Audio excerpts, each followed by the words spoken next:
Oke, di sini saya kasih judul sekarang adalah eh, bagaimana kondisi global ekonomi dunia itu yang sedang gonjang-ganjing memang bisa mempengaruhi Indonesia atau tidak. Nah, apakah kita cukup resilient? Apakah kita cukup kuat menghadapi berbagai kondisi-kondisi yang sekarang ini kita ada? Dan karena memang referensinya adalah IMF World Economic Outlook yang baru keluar minggu lalu, saya di sini coba memperlihatkan bagaimana World Economic Outlook itu memprediksi kondisi perekonomian dunia dan juga berbagai kondisi negara-negara yang ada tersebut. Jadi kalau dibandingkan dengan yang di sebelah kiri ini, kalau dibandingkan dengan berbagai prediksi-prediksi lainnya, ternyata memang eh, Indonesia, pertumbuhan ekonomi Indonesia tidak mengalami penurunan, terutama untuk berbagai lembaga yang sudah memberikan prediksinya mereka setelah adanya Liberation Day tarif dari Presiden Trump. Jadi semuanya di bawah 5%, termasuk juga dari IMF, dari Conference Board, dari Economic Intelligence Unit dan lain-lain. Nah, ini kalau kita melihat proyeksi untuk Indonesia, bagaimana proyeksi di World Economic Outlook? Yang ini yang di sebelah kanan. Ya, World Economic Outlook tentunya tidak hanya memprediksi mengenai Indonesia, tetapi juga negara-negara lainnya, masuk Cina, India, Malaysia. Di sini saya berikan beberapa yang memang sudah yang kita kenal dekat, cukup dekat, dan juga mungkin setara kondisi perekonomiannya. Dan semua ternyata memang ada penurunan. Yang tadinya di Januari 25, Januari 2025 itu prediksinya masih di atas 5%, misalkan untuk taruhlah seperti Cina sekitar 4,6% untuk tahun ini. Ternyata di April 2025 ini prediksi yang dikeluarkan oleh IMF diturunkan menjadi 4,0. Kamu lalu ke seperti India juga tadinya 6,5, sekarang jadi 6,2. Indonesia tadinya diprediksi bisa mencapai 5,1, sekarang 4,7. Jadi memang mungkin perlu kita garis bawahi bahwa proyeksi yang diturunkan itu bukan hanya untuk Indonesia. Bahkan ada negara-negara lain yang proyeksinya diturunkan jauh lebih dalam lagi, seperti misalnya Vietnam. Vietnam itu penurunannya sampai 1,3%. Jadi sekali lagi ini adalah kondisi yang terjadi pada tingkatan dunia, bukan hanya kepada Indonesia. Tetapi permasalahannya adalah apakah Indonesia cukup resilience untuk menghadapi hal yang tadi ini? Apakah gonjang-ganjing di luar negeri, di tingkatan dunia itu akan kita bisa respons dengan cukup baik, seperti apa yang dibicarakan oleh pembicara-pembicara sebelumnya. Nah, karena apa? Karena dulu-dulu sempat juga sebenarnya Indonesia itu disebut sebagai komodo ekonomi, perekonomian seperti seperti Komodo Dragon, gitu ya. Komodo Dragon yang kita kenal tentunya berasal dari Pulau Komodo, di mana dianggap di sini memperlihatkan bagaimana ekonomi Indonesia itu cukup resilience menghadapi kondisi perekonomian global, baik itu di tahun 2008 misalnya atau tahun 2012, lalu juga di tahun-tahun berikutnya. Ternyata ekonomi Indonesia ini seperti komodo, kulitnya tebal gitu loh, dan cukup resilience menghadapi. Nah, kondisi sekarang seperti apa? Masalahnya seperti yang juga sudah disebutkan oleh berbagai pembicara sebelumnya. Ya, sorry.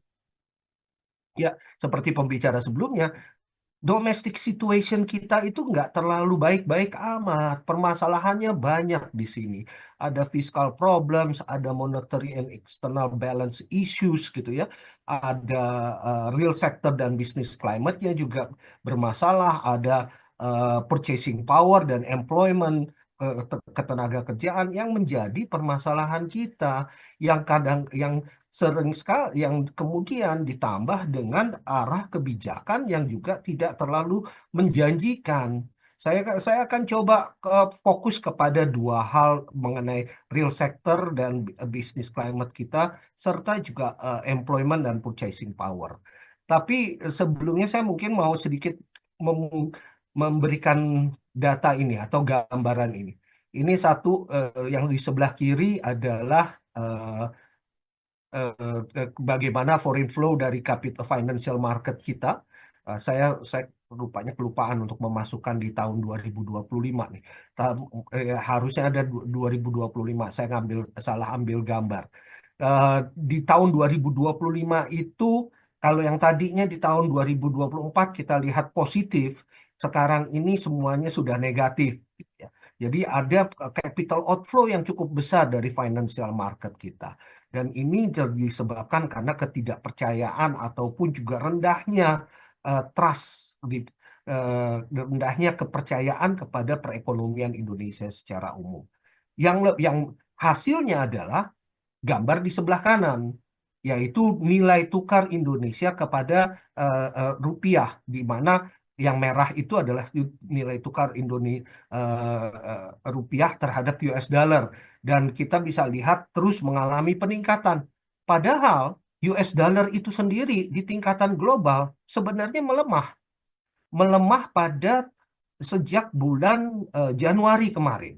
Ya, sejak bulan Januari kemarin itu sudah kelihatan pelemahan US dollar terhadap berbagai ke mata uang dunia, termasuk beberapa mata uang di daerah kita sendiri, di region kita sendiri. Jadi kalau tadinya yang namanya US dollar index dibandingkan dengan rupiah, itu jalannya bersamaan tuh, ketika naik naik semua berdua berdua begitu, ketika turun juga turun. Nah, pada bulan Januari kemarin ini ketika US dollar index melemah, US dollar terhadap Indonesia terhadap rupiah malah menguat. Ini yang sebenarnya sangat-sangat mengkhawatirkan karena eh, artinya kita berada pada posisi yang lebih buruk dibandingkan dengan kondisi dunia. Kalau kondisi dunia itu memang memburuk saat ini, ternyata kita bisa lebih buruk lagi. Itu salah satu indikator yang saya mungkin perlu kita mau saya tampilkan di tingkatan makroekonomi ini. Nah, tapi sekali lagi saya akan fokus kepada berbagai isu-isu sektoral, berbagai isu-isu real business, sektor real. Saya mau mengungkapkan bahwa ke, kalau kondisi makroekonomi kita juga kelihatannya mengkhawatirkan, sebenarnya ini datangnya juga lebih banyak dari sektor real kita yang memang cenderung untuk mempunyai eh, high cost ekonomi, feature dari high cost ekonomi. High cost ekonomi ini disebabkan berbagai macam hal. Banyak yang mengatakan bahwa ini datangnya dari korupsi. Tapi korupsi itu hanya satu hal sebenarnya. Yang lebih penting, kalau korupsi tetapi ada kepastian, itu sebenarnya ada kompensasinya. Permasalahannya di adanya korupsi yang cukup tinggi, kemudian tidak ada kepastian yang cukup di situ.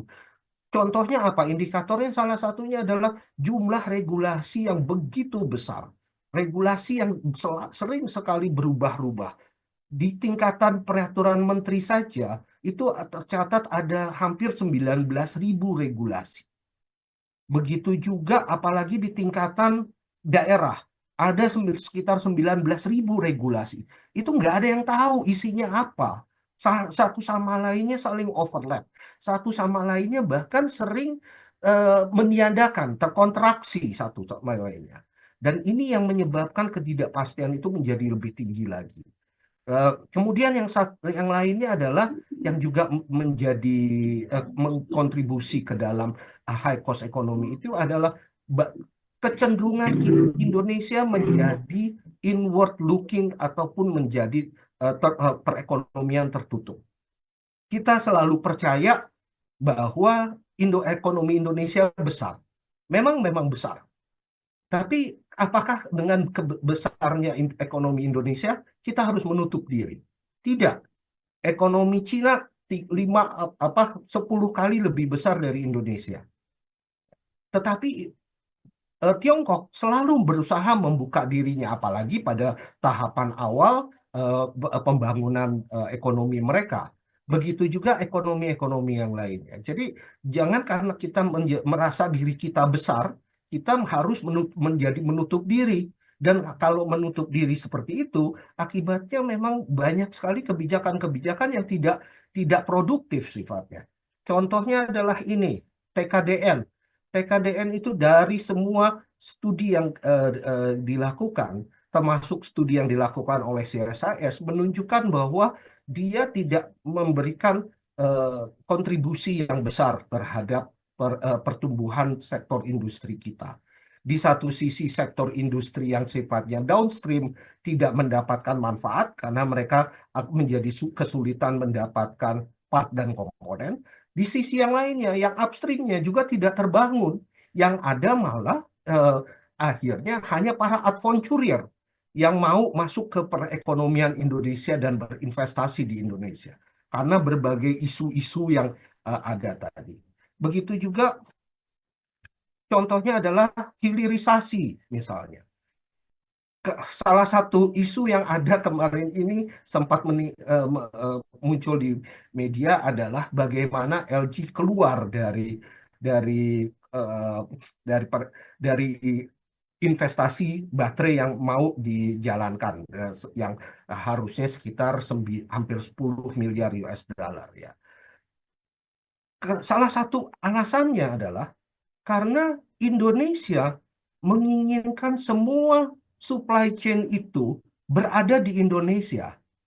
Padahal supply chain ini adalah supply chain ya, supply chain dari pembuatan baterai itu dari miningnya sampai ke tingkatan manufacturing ataupun juga recyclingnya itu cukup panjang sekali. Ini sebenarnya sangat disederhanakan, tetapi banyak sekali tingkatan-tingkatannya. Dan kita maunya semua berada di Indonesia.